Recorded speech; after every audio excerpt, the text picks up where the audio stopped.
On March 11, 2020, the World Health Organization made an announcement. In the past 2 weeks, the number of cases of COVID-19 outside China has increased 13-fold. COVID-19 can be characterized as a pandemic. The coronavirus, or COVID-19 disease, had already overwhelmed China, South Korea, Iran, and Italy. And this was a warning to other countries where it was now spreading quickly.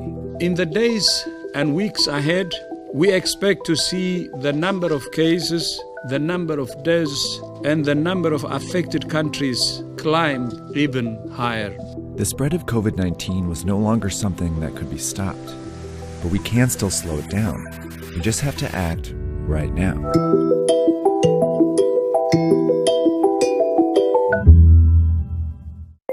Someone with COVID-19 usually develops a fever and a cough.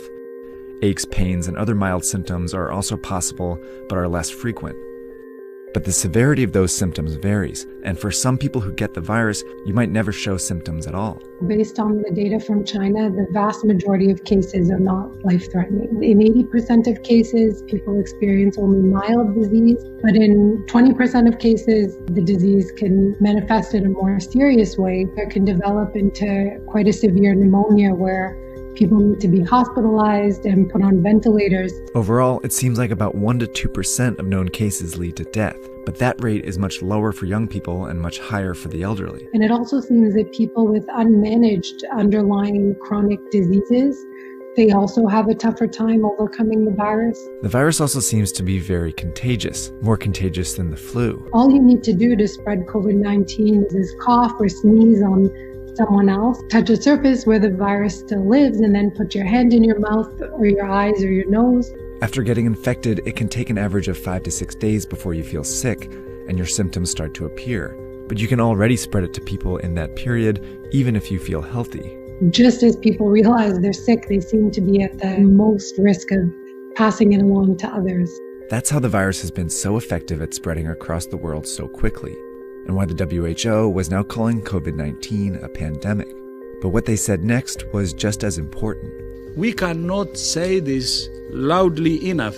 All countries can still change the course of this pandemic.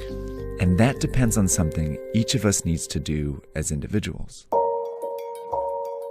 So diseases become really dangerous when everyone gets sick at once and the health system becomes overwhelmed. In any hospital, the capacity to treat patients is limited by how many beds they have.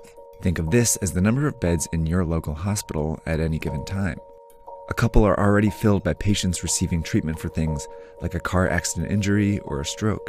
And this dot represents one person who's healthy and decides to go out like usual. They jump on the subway and head into the office where they catch COVID-19.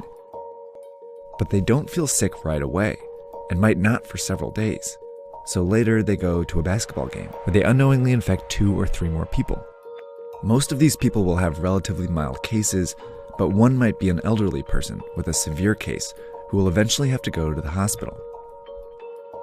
But these 3, who are all infected but don't feel sick, go out again, on the subway, into the office, and then out after work, infecting several more people. 20% of whom will need to go to the hospital. Over a short period of time, this process multiplies the number of people going to the hospital each day.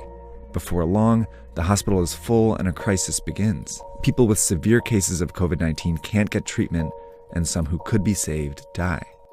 Plus, people with other issues can't get treatment either, and some of them die. This surge of severe cases causes avoidable deaths. That's what happened in South Korea, Iran, and Italy, all of which went from 100 to more than 5,000 cases in less than 2 weeks. A lot of people died because they couldn't get into the hospitals. This surge is made up of only severe cases, but it was generated by people who didn't feel sick, spreading the disease in public. Which means the people who can do the most to avoid these unnecessary deaths are these people. And that means all of us. To slow the virus down, you need to act as if you already have it.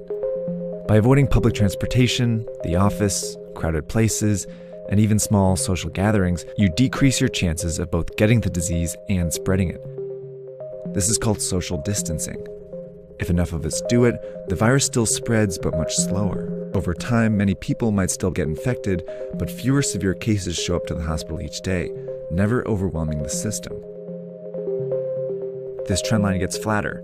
These people can all get treatment, and fewer people die because of it. These are the two ways the COVID-19 pandemic can play out. But this one only happens if everyone does their part. And it's why experts and officials are urging people to flatten the curve by social distancing and staying home as much as possible. It's also why in the US, many companies are helping by requiring employees to work from home, and major sports leagues have canceled their games for the time being. It may seem drastic, but it's worked before. In 1918, the cities of Philadelphia and St. Louis were both hit by a flu pandemic, but they responded in different ways. In Philadelphia, health officials allowed a huge parade to go ahead, while in St. Louis, officials prepared. They closed schools, theaters, and bars. Philadelphia's hospitals were overwhelmed, and many more died as a result. But St. Louis was able to avoid those excessive deaths. 100 years later, these are the two scenarios we face. A difference not in whether you get the coronavirus, but when you get it. That could mean the difference between life and death, maybe for someone you know. But we have to act now.